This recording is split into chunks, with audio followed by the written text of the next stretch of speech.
Retrouvez-nous tous les mardis soirs entre copains en direct sur Twitch à partir de 19h. En tout cas, beau morceau. Et puis le troisième que j'aime beaucoup, non, c'est pas à pas, c'est les droites parallèles. Là, on est sur Matador, là. On est sur Matador. Ah non, c'est un morceau spécial Matador, alors. Ouais, en fait, c'est une chanson qui a été faite pour le spectacle des Rencontres de l'Esprit Critique à Toulouse. J'étais un peu dans l'organisation avec Will et puis avec tous les gens historiquement qui ont participé à la première édition. On est toujours un peu restés. Et là, pour préparer le spectacle de cette année, c'était orienté musique. Et donc, avec les gars de la Tronche en Biais, tout ça, il y a eu un spectacle qui a été écrit. Et moi, j'ai dit, moi, ce qui me paraît évident, c'est d'écrire une chanson, en fait. Je vais faire une. Et puis bon, j'ai longtemps hésité, qu'est-ce que je fais Et puis j'ai eu cette idée de. Moi, je suis assez sensible à l'esprit critique. Et puis, comment on fait pour. Est-ce que c'est bien de faire changer les avis des autres Quentin, je te laisserai prendre la parole là-dessus. Comment on fait si on veut faire changer d'avis, si on veut faire. Et puis après, j'ai eu cette idée de la comparaison en maths. Tu sais, quand tu as des droites parallèles, en fait, les droites parallèles, c'est un peu comme des avis qui se rencontrent jamais, tu vois. Et il y a une règle en maths qui dit que si tu croises une droite parallèle et que tu continues ta route tout droit, tu vas finir par croiser l'autre. Et donc, je trouvais le symbole, il était intéressant, c'est que pour pouvoir se rencontrer quand on est une droite parallèle, donc autrement dit, quand on n'a pas le même avis, ça vaut le coup de changer un peu de direction et puis d'aller voir ce qui se passe si on croise l'autre avis, quoi. En tout cas, vidéo pareil qui a une petite musicalité sympa, mode chill. Voilà, on voit bien là les droites parallèles qui mélangent un petit peu de maths, surtout de la géométrie, de l'esprit critique et puis de l'histoire de la vie en fait des humains, quoi. C'est sympa, c'est ça qui me fait kiffer, moi. Et donc Franck, ma question, dans le cercle de mes amis, je leur pose mon équation, comment concilier les avis, les routes et les destinations. Est-ce que ça vaut le coup de faire changer la vie des gens? Moi, je me suis cassé les dents trop souvent maintenant. Mon avis, il est assez définitif là-dessus. En tout cas, pour l'instant, j'ai pris une espèce de routine quand ça part en discussion sur des domaines qui sont clivants. Et ma routine, c'est vraiment, avant toute chose, je me pose avec moi-même avec l'idée de est-ce que, oui ou non, je rentre là-dedans? Est-ce que j'y vais? Si j'y vais, ça veut dire que tu vois, clairement, pour prendre un exemple, s'il y a un débat sur l'homéopathie avec des gens qui croient et qui sont à fond là-dedans et puis qui vont s'énerver parce que moi, j'y crois pas et que je sais sur ça l'appui que ça n'a pas démontré son efficacité et nanana, et l'effet placebo, tout ça. Si je rentre dans le débat, je sais que ça va prendre 2 heures et que le ton va peut-être monter. Et en fait, très souvent, maintenant, je me rends compte que j'y vais plus. Et c'est bien, ça me va en fait de plus. Ouais, c'est pareil. Moi, c'est pareil. En général, je suis comme toi. En général, j'acquiesce, je dis ah ouais, ok, ouais, c'est bien, ok. Et puis voilà, ça passe à autre chose parce que. Et pourtant, attends 2 secondes. Et pourtant, dans mes proches, quand on est dans des repas de famille, ils savent très bien. Ils savent très bien qui je suis. Ils te cherchent en plus. Oui, il y a toujours les regards qui sont braqués sur moi dès qu'il y a une affirmation un peu chelou, tu vois. Mais oui. Moi, à chaque fois, je désavance, je dis non, vous vous débrouillez. Moi, non, c'est moi tout est. Il a raison. Voilà, laissez parler. Moi, je vous écoute. Là, il y a peut-être il tente peut-être un bâton, il tente peut-être une perche, quoi, pour confirmer oui, non, mais parce qu'ils savent que moi, après, je suis à fond dedans, quoi. Je vais tout faire pour défendre ma position et puis ça va finir où toute la soirée on va parler que de ça et j'ai pas envie de passer une soirée à parler d'homéopathie ou vaccin, tu vois. Parce que moi j'ai quelqu'un de ma famille, j'ai des personnes dans ma famille, je ne dirais pas qui, mais qui sont vraiment assez éloignées de moi sur plein de questions comme ça, l'homéopathie, je veux dire les chamans, mais c'est pas du tout les chamans, mais voilà, les personnes qui voient des choses, tu vois, et qui voient des choses surnaturelles et qui me disent ouais Mathieu, j'ai vu des choses surnaturelles, et à chaque fois qu'ils me voient en tête à tête et ils me disent bah Mathieu, on a vu ça et tout ça, je fais mais oui mais non. Et toi j'ai l'impression qu'à chaque fois ils ont besoin de, je sais pas, est-ce que c'est pour mettre en péril leurs croyances, c'est pas mettre en péril, mais c'est pour défier leurs propres croyances, je sais pas, ouais, c'est bizarre, quoi. Mais esprit de contradiction aussi, moi je sais que j'aime bien aussi avoir un contradicteur, je trouve ça plaisant, donc c'est peut-être leur cas aussi, ils aiment bien. Je pense pas que c'est pour dans le plaisir du débat, je sais pas, c'est bizarre. Enfin bref. Oui, ce que j'allais donner, je sais pas si t'as fini. Moi, justement, je voulais faire un clin d'œil à Franck. T'avais fait une vidéo, justement, il me semble, sur ce sujet-là, si je me rappelle bien, sur l'homéopathie, et t'avais parlé justement de ce sujet-là. Avec Jérémy Ferrari. Exactement. Et en fait, maintenant, c'est devenu, ta réflexion-là, c'est un peu devenu ma façon d'aborder la chose. C'est de se dire, en fait, je sais, disons que tu as réussi à mettre les mots là où j'arrivais pas à les mettre. Et tout simplement, moi je pense, et c'est pour ça que je bosse beaucoup la rhétorique, c'est que je pense que c'est pas en venant avec des énormes études scientifiques là où on va taper les gens en plein visage Ouais. avec un paplard de 30 pages, le dossier de l'ANSES, machin, enfin. En revanche, c'est en allant chercher l'humour, l'ironie, en allant essayer de comprendre ce qui touche l'autre pour semer les graines de doute. Alors du coup, moi, j'ai eu une période comme vous là où je fuyais le débat, même si j'avais énormément de mal avec mes proches, mais très très proches, j'ai toujours du mal à ce qu'ils croient des choses pour les mauvaises raisons. J'ai tendance à être un peu un dictateur avec ceux qui sont trop proches de moi et peut-être moins avec ceux qui le plus pédagogue avec les gens plus loin. Notamment dans les commentaires ou tout ça où j'essaye de prendre le temps, alors qu'avec mes proches j'ai tendance à pas y aller par quatre chemins. Mais finalement non, aujourd'hui je suis plutôt dans la démarche de réfléchir à tiens, est-ce qu'il n'y a pas un autre chemin où la personne se rendrait compte que son raisonnement là est erroné. Et en fait je me rends compte que si on va les chercher sur un autre terrain, sur lesquels où ils sont d'accord avec nous, et qu'on leur applique leur raisonnement, derrière quand ils reviennent sur le raisonnement initial, ils se disent bah mince, en fait c'est peut-être pas logique. Et en fait d'eux-mêmes ils trouvent putain voilà ça y est, pardon. Je dis un En gros fait, mot. tu fais de l'entretien épistémique. Ouais, c'est ça, Exactement. Oui, c'est ça. Et ça me rappelle, ça me rappelle maintenant tout de suite là ce qu'avait posté Monsieur Jo Sam sur. Ah non Oui, alors, Monsieur Sam, mais Jo, je crois que c'est toi hein, qui avait fait une vidéo sur l'américain qui fait l'entretien épistémique. Ouais, Anthony Magnabosco, ouais. Voilà. Sur les universités, sur les croyants. Ouais, Ouais, et, ben, ouais. et voilà, et ça, ce genre d'exercice, c'est ça que j'essaye de faire. C'est ça que j'essaye de faire. Et C'est sport, hein, c'est sport. Hein. J'ai essayé, il faut une certaine discipline. Hein. Ah ouais, non, et de la patience. Ouais, tout à fait, oui. De la patience. Mais c'est en forgeant qu'on devient forgeron, quoi. Je me dis que si j'essaye pas, je saurai jamais. Donc je me dis que Oui. j'essaye et puis. Tu peux nous donner un exemple concret, Quentin, de ce que tu appliques ou de ce que tu essaies d'appliquer? Bah, moi là, dans l'idée, c'est on aurait tendance à se dire que les arguments fallacieux c'est mal, alors que je me dis que parfois ça peut aider à débloquer certaines situations. Oh Bah, là si là, tu vas quelqu'un- aller en enfer, Quentin. Mais bien Tu sûr, emploies je sais, des je arguments sais. fallacieux, là. Mais par exemple, quelqu'un qui croit dur comme fer que quelque chose de naturel c'est bon pour la santé, c'est un argument qui peut servir pour l'aider à débunker une autre de ses idées à elle. Tu vois, si par exemple j'ai un débat sur les pesticides, je repense à ça hier soir, il y avait un zone interdite, je crois, sur l'eau potable, que c'est le diable, qu'on va tous mourir à cause de l'eau potable. De l'eau potable, de l'eau. Du robinet. Et ben, donc là, je gamberge là-dessus et je me dis, mais attends, on remplace. Les gens, ils préfèrent du coup boire de l'eau en bouteille. Mais l'eau en bouteille, tu vois, elle contient plus de particules de microplastiques. Et je me dis, mais attends, les gens donc n'ont pas peur des pesticides, ont peur des pesticides, mais n'ont pas peur du plastique. Du coup, est-ce que un argument qui serait intéressant, c'est de se dire, mais attends, le plastique non plus, c'est pas naturel. Du coup, est-ce que c'est pas un argument qui permettrait de semer une graine? Ah oui, donc Vous voyez tu ou pas? retournes l'argument Ouais, de l'appel à la nature contre J'ai eux, un quoi. peu, j'ai un peu le même exemple concernant l'homéopathie. Je sais que, en fait, les peu de fois où je débat avec quelqu'un sur l'homéopathie, je lui dis, bah écoute, j'essaye de trouver une croyance en laquelle il ne croit pas. Et en général, tu vois, si je lui parle de gens qui font des câlins aux arbres et qui guérissent les cancers, bah lui, il va pas croire à ça, tu vois. Et il va dire, bah ok, on est d'accord, moi, je ne crois pas à ça. Et après, ben, je lui dis, bah pourtant, les gens qui croient aux personnes qui font des câlins aux arbres et que ça guérit leur cancer, pourtant, les gens qui croient à ça, ils y croient exactement pour les mêmes raisons auxquelles tu crois que l'homéopathie fonctionne. À savoir, par exemple, l'expérience personnelle. Sur moi, ça marche. Et donc là, en fait, il prend conscience que ces raisons pour lesquelles il croit à l'homéopathie, eh ben, ils sont peut-être pas aussi solides, aussi pertinentes qu'il le pense, vu qu'il peut les utiliser pour d'autres croyances complètement bullshit. Tu vois, il peut utiliser l'argument de ouais, sur moi ça marche, avec les chamans ou les gens qui disent guérir des cancers en faisant des câlins aux arbres. Tu vois, c'est là-dessus moi que j'arrive j'ai l'impression à les avoir. Quoi. Tu fais un déshonneur par association. Ouais, en quelque sorte, ouais.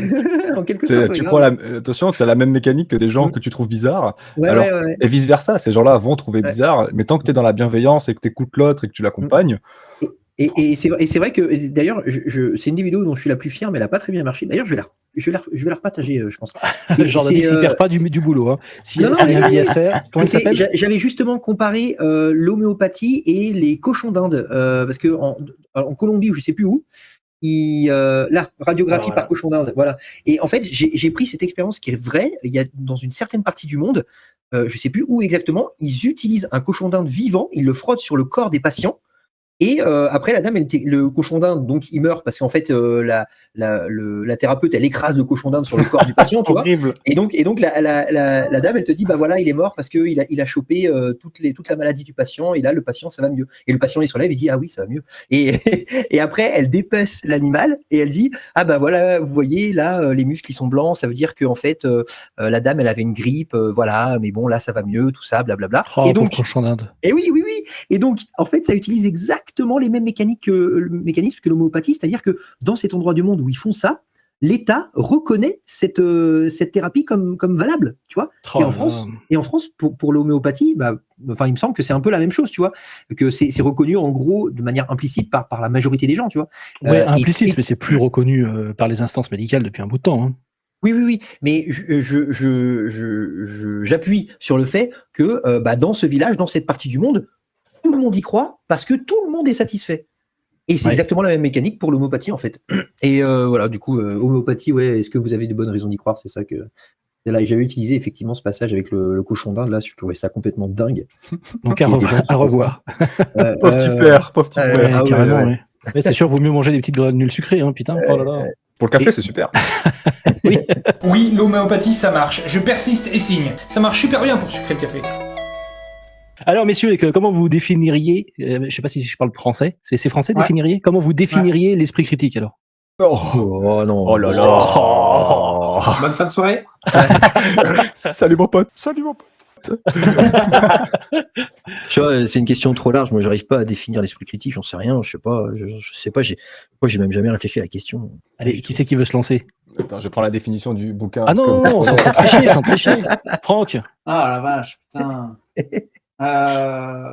Bah voilà, c'est très bien. Si, alors moi je pique la définition d'hygiène mentale. Il triche, Quentin. Non, je jure que j'ai pas lu. Je jure, D'accord. j'ai rien ouvert. Ouais. C'est la méthode avec laquelle on se met des informations dans le cerveau. Ouais, carrément. Oui. Ah bah ouais, bah voilà, ouais. Faites Pourquoi attention faire à la ça? méthode Ouais, avec laquelle vous mettez des trucs dans la tête. Ouais. Méta de choc. Méta de choc. Et si on se demandait pourquoi on pense ce qu'on pense? Mais c'est aussi la méthode avec laquelle on arrive à s'enlever des trucs dans la tête. Ouais, donc Et, le c'est mot la filtré capacité à peut-être. changer. Ouais, c'est Ouais, ça, ouais. c'est la capacité aussi à changer d'avis. Ouais. Par contre, Matt, je pense qu'on a complètement dévié de ce que tu voulais parler, toi. Ah oui, mais c'est le principe du live, on va dans tous les sens. Ah bah là, Parce que la recette de la choucroute, là, je comprends pas le. Et Franck, Franck ou Quentin, ou même Joe, hein, si vous voulez, ça y est, j'ai bouffé le mot. L'entretien épistémique. Ouais. Qui c'est qui veut expliquer ça? Ouais, bah c'est un. Ouais, il faut regarder la conférence de Sam. Oui, voilà, mais en gros, c'est un entretien socratique où tu fais que.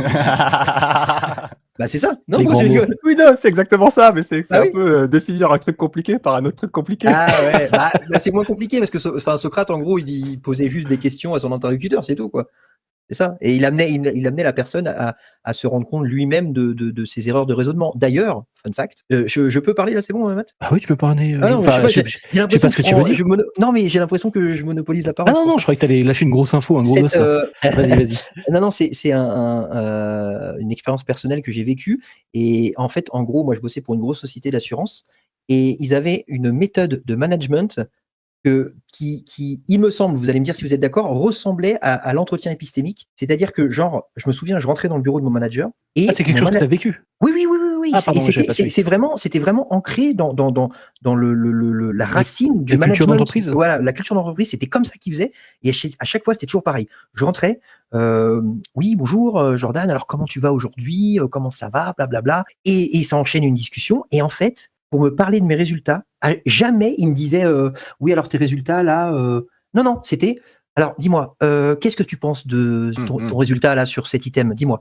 Bah, je pense que nanana, je pense ceci, je pense cela. Mais et tu penses qu'il est plutôt bon ou plutôt mauvais?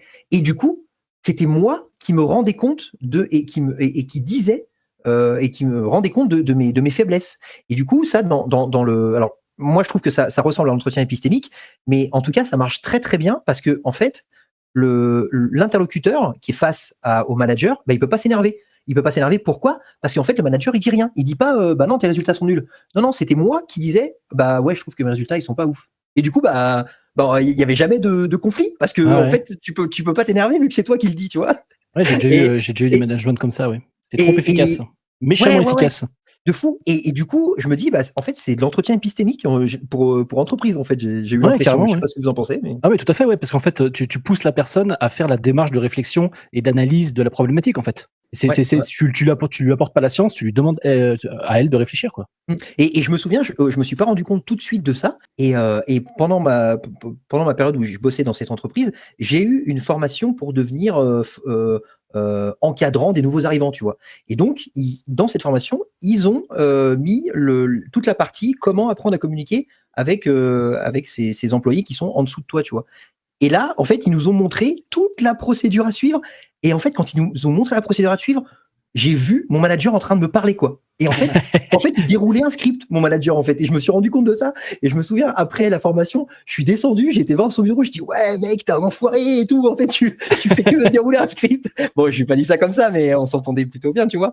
Mais du coup, ouais, ça m'a fait beaucoup rire de savoir, en fait, que tout était scripté, mais il le faisait tellement naturellement, tu vois, que j'ai l'impression qu'il me parlait normal. En fait, non, c'était vraiment de la manipulation, en fait. Alors, ouais, c'est ça. C'est qu'en fait, la méthode est super intéressante, mais dans le cadre professionnel, ça ressemble à de la manipulation quand même d'une certaine façon, quoi. Ah ouais, parce que du coup, grâce à cette technique de communication, il n'y a aucun conflit. Et c'est genre, ouais, Jordan, t'es mon pote, franchement, super. Alors, qu'est-ce que tu penses de ça? Dis-moi tout. Et c'est toi qui parles. Et le manager, il dit rien. Et tu te fais enfler, quoi. Et en fait, avec le recul, je me dis, mais en fait, j'aurais dû lui dire, mais attends, qu'est-ce que tu es en train de me dire là? Tu es en train de me dire que. Tu vois, j'aurais dû retourner le truc. Il y a quand même un petit danger, je trouve, dans le cadre de l'entretien épistémique, parce que on va revenir sur l'émotion, quoi. Là, tu es dans le cadre d'un boulot, il n'y a pas tellement d'affect, ou beaucoup moins en tout cas que dans une croyance. Une croyance, ça se trouve, tu crois à ça parce que tes parents, quoi, qui t'ont bercé avec ça. Ils t'ont bercé, c'était sûr que c'est le bon mot, bercé. Ouais, non, pas bercé, mais ils t'ont bourré le mou, oui. Ouais, voilà. Et si toi tu vois les ficelles, si pendant ton entretien épistémique, tu déroules un script, comme tu dis, Jordan, et que ça se voit, la réaction de rejet par rapport à cet entretien, elle est très violente parce que tu vois les ficelles, et donc comme il y a beaucoup d'affect, ta réaction de rejet, elle est d'autant plus forte, à mon avis. Oui, clairement. Ouais, je sais pas qu'est-ce qu'il disait ça. Je crois que c'est Quentin qui disait ça, ou peut-être Franck, je sais plus. Et Monsieur Sam le dit aussi. C'est vrai que faut aborder la question avec de l'empathie, quoi, avec beaucoup d'empathie, ouais. et puis vraiment s'intéresser à l'autre personne et pas vouloir imposer ce que tu penses. Ouais. Moi, je sais pas faire, mais et de ce que j'ai compris, en général, ce qu'il disait, c'est que si tu veux faire un entretien épistémique, il faut pas que les personnes te connaissent au préalable. Il faut pas qu'il y ait de préjugés sur toi au préalable, parce que si les personnes te connaissent, ils vont forcément jouer là-dessus et ils vont partir sur des ouais, mais tu dis ça, mais je te connais, mais nanana. Ouais, c'est déjà débattu d'un sujet, ouais, effectivement. Ouais, c'est pour ça que c'est compliqué de le faire en famille, fait même impossible en fait, ça avec des proches, l'entretien épistémique. Juste pour rebondir, Quentin, tu voulais peut-être dire quelque chose? J'ai vu ton micro bouger plus d'une fois. Bah, moi, ce truc alors pour le coup, j'ai été manager, moi, ce truc de faire poser les questions. Comment ça se la raconte, Quentin? Non, alors pardon, c'était pas du tout dans ce sens-là, c'était dans le sens, oui, je connais je vois très bien la technique.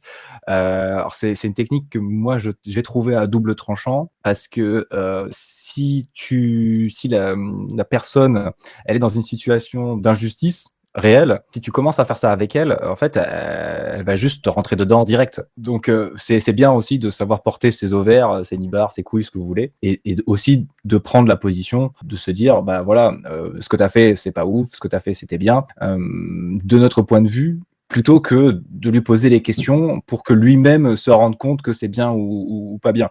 Voilà, moi j'ai quand même toujours préféré les managers et chefs qui savaient prendre la responsabilité d'avoir la photo d'ensemble, plutôt que cette espèce de management gentillet. Moi ça me Antillais. Gentillet. Ah, gentillet. Excuse-moi. Non. Gentillet là, ça me, je sais pas. Mais c'est pas gentillet. Enfin ouais, c'est vraiment un double tranchant, quoi. Parce qu'effectivement, ça te caresse dans le sens du poil parce que t'es pas en conflit, mais derrière, on le ressent. Enfin, je sais pas ce que vous en pensez, mais on le ressent vraiment comme de la manipulation, quoi. Bah, moi, paradoxalement, ça marche. En fait, c'est le seul manager que j'ai rencontré dans ma vie qui était comme ça, et en fait, ça marchait trop bien, quoi. Les stats, elles étaient au plafond, quoi. vraiment, j'étais au max des stats et tout, parce que le mec, il était sympa avec moi, et Jordan, et ça va, et tout, et puis, mais qu'est-ce que tu penses de tes chiffres, mais dis-moi, et ça, comment tu fais, tu sais, vraiment, et c'est après coup, je me suis dit, ah ouais, mais en fait, ouais, c'est juste une technique de management, en fait. Mais c'est une bonne technique, mais voilà, c'est le problème, c'est qu'elle est trop bonne et que c'est comment on dit, de l'incentive, c'est ça? Ouais, mais vous avez une capacité de recul aussi. Quand t'as une capacité de recul, c'est facile de travailler comme ça. Par contre, des collaborateurs, et ça arrive, des gens qui sont très juniors ou des choses comme ça, ont pas forcément cette vision d'ensemble, ils sont pas forcément capables. Quand on est plus jeune, on a plein de biais qui viennent polluer les uns avec les autres, et du coup, ce genre de choses-là, c'est hyper compliqué de leur tirer les verres du nez pour qu'ils se rendent compte d'eux-mêmes, parce qu'en fait ils sont déjà convaincus qu'ils sont meilleurs que les autres, ou l'inverse, il y a des gens qui se considèrent vraiment hyper nuls, et du coup c'est là où je trouve que le manager parce qu'il y a les gens qui sont autonomes vraiment, et du coup eux tu t'as pas vraiment besoin de les aider. Par contre il y a des gens qui arrivent pas comme ça à vraiment voir tous les liens, à arriver à des gens qui se voient mauvais, qui se voient bons, et il faut les accompagner et les aider. Pour moi, mais Quentin, ça se voit trop que tu as bossé dans ce milieu-là, parce que tu es un manager. Bon non, mais oui, tu as utilisé un mot que je déteste, un mot collaborateur. Pardon. Mais qu'est-ce que ça m'énerve. Non, je suis pas un collaborateur, je suis un employé, fils de... Je suis ton esclave. Ouais, je suis ton esclave. Arrête de dire je suis un collaborateur. Mais c'est quoi cette histoire? Mais oui. C'est marrant, parce que du coup, je pense que moi, je considère les gens avec qui je travaille comme des employés. Et ils en ont conscience, et on est tous conscients, voilà, c'est juste un travail. Et pourtant, j'utilise le mot de collaborateur, alors que du coup, toi, t'aimes bien les techniques de roublard, de machin, mais c'est pour les employés. C'est pour les. Ouais. Mais tu vois, le principe de collaborateur, j'ai vu le double sens direct, tu vois. Je savais que c'est pas un mot anodin, tu vois. Genre, tu passes d'employé à collaborateur, c'est pas dans une entreprise, utiliser ce mot-là, c'est pas anodin. Tu vois, c'est pour vraiment te faire croire que tu as de la valeur, que tu travailles pas pour l'entreprise, tu travailles avec l'entreprise, on travaille ensemble, tu vois. Mais en fait, pas du tout, quoi, pas du tout. Alors, encore une fois, moi, je bossais pour un gros groupe, et vraiment, c'était un management, j'ai envie de dire, à l'américaine. On avait une salle de pause, mon gars. Il y avait flipper, il y avait billard, il y avait salle de ciné, il y avait cuisine, il y avait coin il y avait une guitare, il y avait un punching ball. T'étais chez Google, quoi. Ah ouais, c'était un truc de ouf. Sauf que, mon gars, sauf que, oui, non, mais pas le toboggan, mais vraiment, c'était une salle de pause de ouf. Sauf que le problème, c'est que tu n'avais que 15 minutes de pause dans la journée. Et 15 minutes, pas une de plus. C'est-à-dire que tu revenais à 15 minutes et 30 secondes, ton chef, il t'appelait, ouais, t'es où, qu'est-ce que t'as fait, nanana.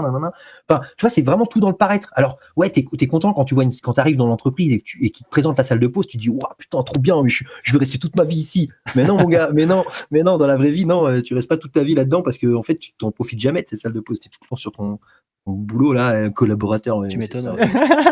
Alors, Franck, t'es content de ton boulot, ou tu veux faire des boulots de merde comme nous? Mais moi, j'ai mis mon taf. Attends. Boulot en entreprise. Franck, on t'a perdu, Franck? Oh, incroyable. Non, mais cela dit, vous inquiétez pas, moi, ça va, je m'en suis sorti de ces boulots de bullshit job, là. Heureusement, oh là là. Heureusement, parce que je sais pas comment ils font les autres. Hein. Moi, si mes anciens managers m'écoutent, j'ai aimé mes anciens jobs. Hein. Ah ouais, non, moi pas. Ça dépend des jobs, ouais. Non, mais moi j'ai bien aimé mes jobs, mais c'est vrai que parfois t'as des cultures d'entreprise qui sont un peu pas toxiques, mais qui sont pas géniales, quoi. Mais ouais. Après, moi, paradoxalement, le manager qui utilisait ces techniques, c'est vraiment un des meilleurs managers que j'ai eu, avec lequel j'ai passé vraiment des bons moments, tu vois. Alors en toute cordialité, tu vois. Vraiment dans un domaine professionnel, mais c'est le meilleur manager que j'ai eu de ma vie, tu vois. Alors que en fait, j'étais payé une misère pour faire des chiffres pour rien, quoi. Ouais. Des boulots d'exploité, quoi. Ouais, grave. Alors, juste ça allait, j'étais un collaborateur. Ouais, vas-y, Mathieu. Juste pour revenir sur l'esprit de contradiction, je dirais pas de contradiction, mais d'esprit critique, quoi. Tout à l'heure, vous disiez, moi j'ai lâché l'affaire pour faire changer d'avis les gens quand on est en repas de famille et tout ça. Moi, j'ai pas lâché l'affaire.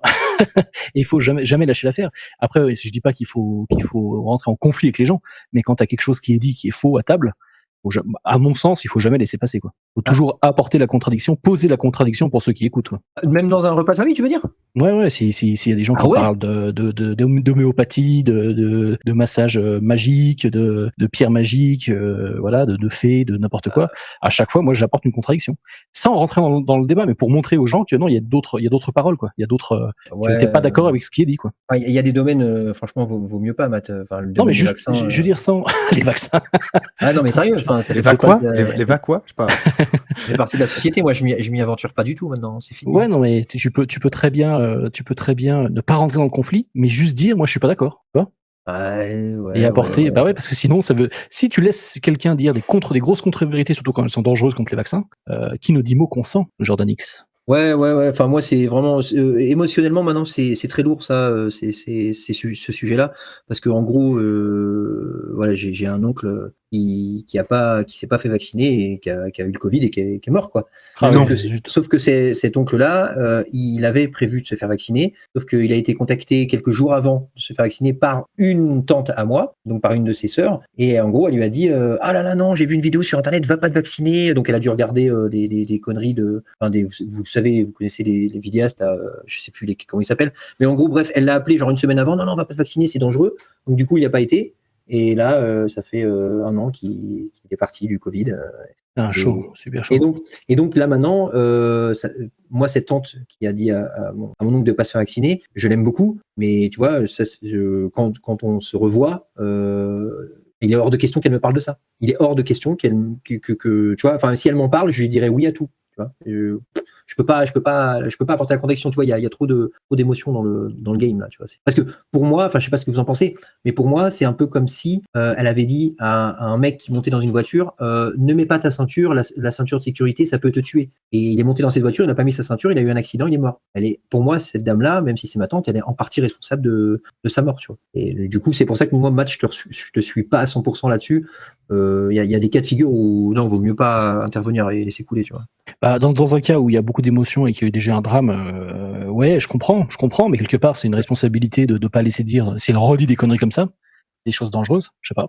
Bah ouais, mais enfin, j'en tirerai rien. Elle est vraiment dans la sphère. Ouais, mais c'est pas pour elle, c'est pour les autres, ceux qui écoutent. Si t'as quelqu'un qui est bloqué dedans et qui veut pas en entendre, qui veut pas en sortir, qui est complètement bloqué, d'accord, que tu rentres pas dans son jeu et que t'essaies plus de la convaincre, d'accord, mais s'il y en a d'autres qui t'écoutent, quoi, c'est ça que je veux dire. Ouais, bah, là c'est un trop lourd fardeau pour moi. Ouais, je comprends, ouais. Putain, c'est chaud ce que tu racontes, Joe, hein, putain. Ouais. Nos condoléances, hein, déjà. Ouais. Parce que, Ouais. Bah après, bon, enfin ouais, Après, moi, ce qui me saoule un peu, c'est que de ce que j'ai compris, cette tante-là qui lui a dit de pas se faire vacciner, en gros, quand il a été aux urgences et qu'il était sous respirateur, en gros, d'après ce qu'elle nous dit, les médecins lui auraient dit que de toute façon, même sans Covid, il serait mort. Tu vois, même s'il était vacciné, il serait mort. Les médecins lui auraient dit ça. Tu vois, enfin, tu vois, alors qu'on lui a rien demandé. Tu vois, on lui a rien dit. On lui a pas reproché quoi que ce soit, personne lui a reproché quoi que ce soit, mais d'elle-même, apparemment, elle a dit oui, apparemment, même s'il était vacciné, ça serait fini. Il avait une autre maladie aussi. Non, mais tu vois, il faut soulager la dissonance cognitive. Enfin, t'imagines, sinon tu dors jamais. Si tu trouves pas un moyen, si tu trouves pas un moyen de te dire c'est pas ma faute, non, parce que en fait, là, autour de moi, beaucoup de gens qui m'ont demandé comment faire en sorte de convaincre mes proches, enfin, au moins de leur dire faites attention, n'écoutez pas les mauvaises personnes, enfin, ces gens-là sont étranges, tout ça. Et en fait, à chaque fois, je leur dis, mais juste mettez-vous à la place de vos proches. Pour eux, ils veulent votre bien. C'est-à-dire que ils sont convaincus personne ne fait le mal dans cette histoire. Ils veulent tous nous sauver. Ouais, tout à fait, oui. Et vous vous rendez, enfin, je sais pas, moi à chaque fois ça me fait mal au cœur de me dire, mais vous vous rendez compte à quel point le chemin qu'il faut parcourir dans sa tête pour en arriver là, et de se dire, mais mon Dieu, mais mes enfants refusent enfin, ils veulent se faire vacciner, ils veulent faire je ne sais pas quoi, mais ils se rendent pas compte, alors que eux veulent notre bien, et du coup c'est super difficile de se mettre à leur place pour les aider, parce que eux de leur côté ils essayent de nous sauver. Mais oui, en plus c'est vrai que, enfin, qu'on soit clair, moi ma tante, je lui en veux pas, j'en veux surtout à toute la sphère Sylvano Trotta, parce que c'est ce qu'elle regarde. Hein. Moi, elle m'avait déjà envoyé par mail des trucs de Sylvano Trotta. Ouais, regarde, le vaccin, ça tue des gosses, blablabla, et blablabla. Enfin, vraiment un délire de fou. Quoi. Et j'en veux surtout à ces gens-là qui profitent de la crédulité des gens. Et en fait, ouais, Sylvano Trotta, en quelque sorte, bah il a en quelque sorte tué mon oncle, tu vois. Ouais, et plein d'autres personnes certainement aussi. Hein, c'est... Oui, voilà. Et c'est vrai que avant l'affirmation qui consistait à dire oui, ces gens-là sont responsables de milliers de morts, j'avais un peu de mal. Et en fait, maintenant que ça m'est tombé sur le coin de la figure et que vraiment j'ai un cas concret, tu vois, je sais très bien quel lien vers quelle vidéo elle a envoyé à mon oncle. Je sais très bien ce qu'il a vu. Et c'est du Silvano Trotta, quoi. Et c'est suite à cette vidéo-là qu'il a dit, bah non, finalement, j'avais pris rendez-vous, mais j'y suis pas allé pour me faire vacciner. Et voilà. Bon, alors, le vrai responsable, c'est un gars qui a mangé un pangolin. Faut rendre à César qui est à César. Ouais, Alors, c'est le vrai, pangolin, il faut arrêter de l'embêter, parce qu'a priori, c'est pas lui le problème. Hein. Oui. Oh, c'est beaucoup plus rigolo que ce soit un pangolin. C'est vrai que le pangolin, c'est rigolo.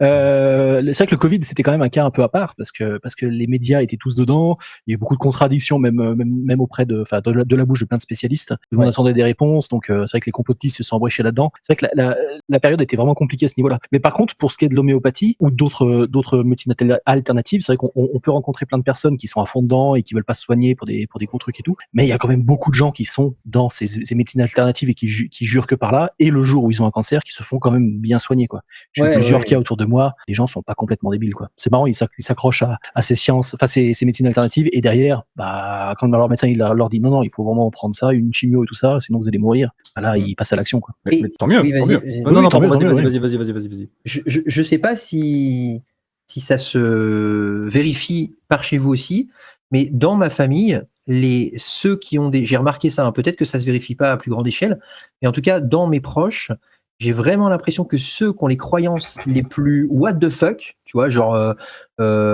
oui, faire des câlins aux arbres ou lancer des mauvaises ondes à quelqu'un pour qu'il aille mal, j'ai l'impression que les gens qui ont des croyances comme ça très loufoques, et ben en fait, dès que tu creuses un peu leur passé, ils ont des passés mais hardcore de fou en mode viol, en mode agression quand ils étaient plus jeunes, ils n'ont pas connu leurs parents, tout ça. Et en fait, maintenant, à chaque fois que je tombe sur quelqu'un qui a une croyance qui me semble complètement what the fuck, eh ben, j'essaie de lui poser des questions sur son enfance, tu vois, mais tu sais, l'air de rien, tu vois, pas pour faire le mec. Et en fait, très souvent, eh ben, j'apprends en fait que dans leur monde, enfin, dans leur vie d'avant, eh ben, ils ont été complètement détruits, tu vois. Et j'ai l'impression que c'est une manière pour eux de se créer un nouveau monde dans lequel de se rattacher à autre chose, quoi, de quelque chose de plus joli. Voilà, dans lequel tout est plus ou moins sous contrôle et dans lequel ils savent tout ce qui est bon et tout ce qui est mauvais, et voilà, ils ont quelque chose, ils ont le contrôle sur quelque chose qu'ils n'ont peut-être pas eu quand ils étaient plus jeunes, vu leur drame qu'ils ont vécu, le drame. Moi, je te rejoins totalement. Franck, t'es là, Franck est de retour. Pardon, j'ai eu une urgence familiale là, pendant 5 minutes, mais tout va bien. Ouais, ça va. Non, ils sont partis à l'hôpital, mais je suis en live. Ouais, dis-moi, Franck.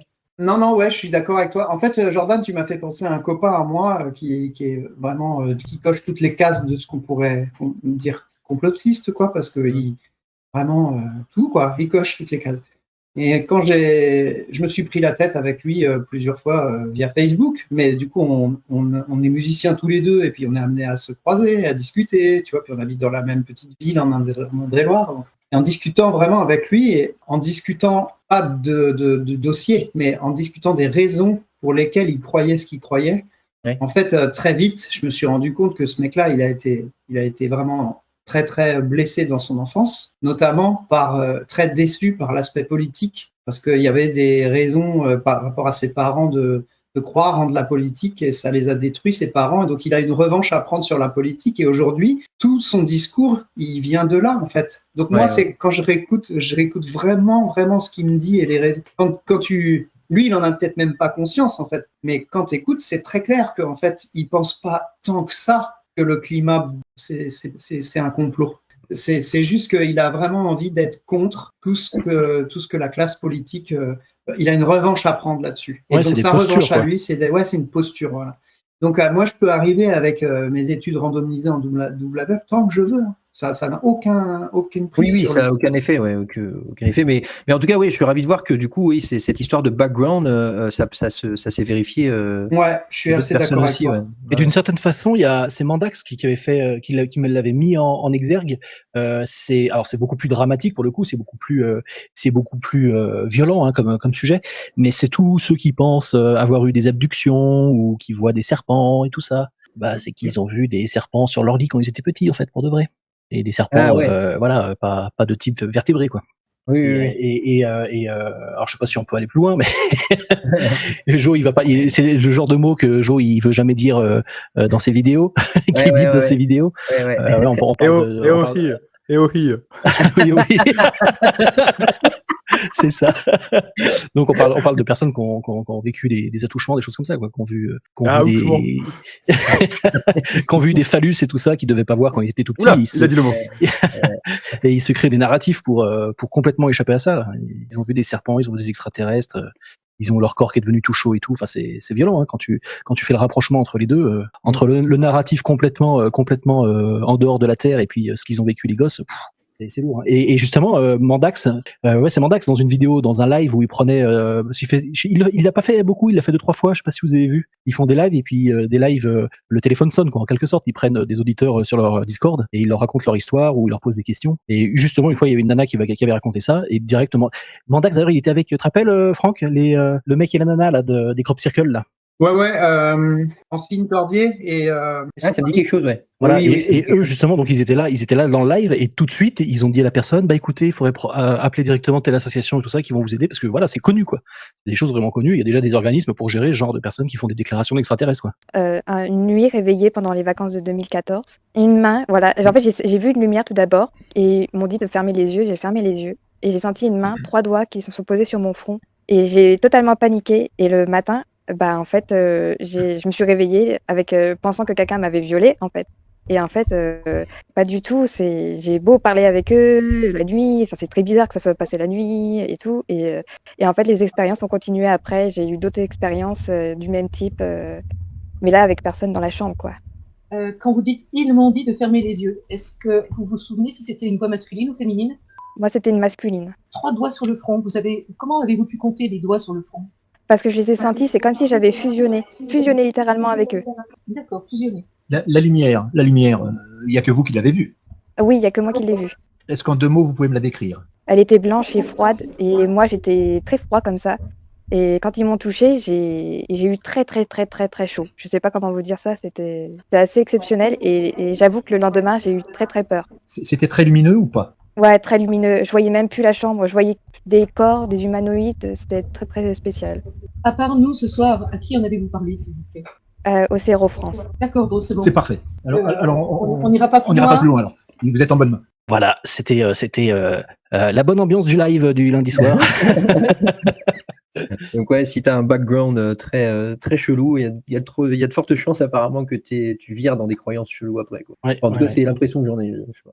Et alors Franck, qu'est-ce que t'en dis toi, ne pas laisser passer quand t'es à table avec des personnes, des familles, des amis, ne pas laisser passer à l'oral une contre-vérité qui est énoncée par quelqu'un.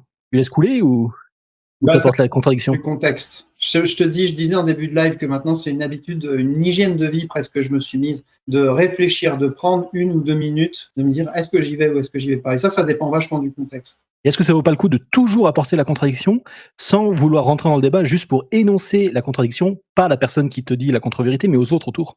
Je sais pas ça. Alors moi, mon caractère fait que c'est pas un super pari parce que je suis un peu jusqu'au boutiste. Moi, quand je m'engage dans un truc, j'y vais vraiment à fond. Et donc, si je choisis de pas y aller, c'est plus facile pour moi de pas y aller du tout, plutôt que d'y aller, de commencer un argumentaire et de me retirer après en me disant voilà, j'ai juste posé une petite pierre, comme on dit, j'ai planté une graine. Ça, c'est vraiment dur pour moi, quoi, d'arrêter un truc en cours. Et ça, c'est mon caractère. Et puis en plus, quand j'y réfléchis, je sais pas dans quelle mesure c'est pas contre-productif, justement, de pas aller au bout.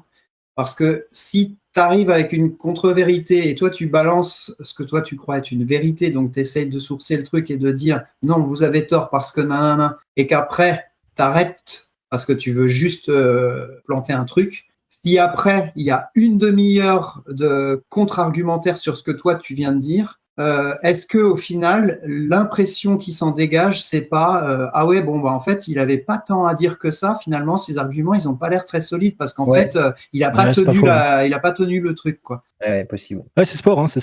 Dans ce monde de la contre-vérité avec les réseaux sociaux et tout, c'est des fake news et compagnie, c'est de plus en plus compliqué, je trouve. Hein. Et puis la plupart du temps, quand on débat dans la vraie vie, bah, c'est avec des amis, c'est avec des proches, et on n'ose peut-être pas aller au fond des choses pour éviter que ça parte en cacahuète. Quoi. Ouais, Enfin, tout moi, à fait. Ouais. c'est ce que je fais. Tu vois. Et puis il y a plein de gens, enfin je sais que dans mon proche entourage, il y a plein de gens qui veulent plus débattre avec moi. Bon après moi je suis peut-être beaucoup trop violent dans mes débats, hein, mais c'est vrai qu'ils évitent tous les débats, quand tu peux plus débattre, c'est dommage quoi. Ouais, enfin moi je m'en porte beaucoup mieux, franchement. Je suis beaucoup plus serein quand je vais dans des restos ou dans des repas de famille. Maintenant Où que je sais que ça discute pas, ouais. ouais, enfin ça discute pas de trucs. Bon, en tout cas, je prends pas part à la discussion, quoi. J'écoute. Après ça énonce des platitudes. Si on peut pas débattre. Oui, mais c'est pas grave, on passe un bon moment. Ouais, non, mais vas-y, Franck. Une des façons de répondre à ça, c'est dans ces cas-là, moi j'aime bien parler de moi. C'est peut-être un peu égocentrique, mais au moins, quand toi tu parles de tes croyances et des raisons pour lesquelles tu as laissé tomber une croyance qui t'était chère à toi, ben, au moins pendant ce temps-là, les autres ils se sentent pas acculés, quoi. Ah ouais, c'est pas mal comme technique, ouais, j'approuve. Ouais, bravo Franck, ouais. Quelque chose encore à dire sur l'esprit critique, messieurs? Non, c'est bon. Quentin? Non, vous avez à peu près résumé. Non, je vais pas. C'est bon pour moi.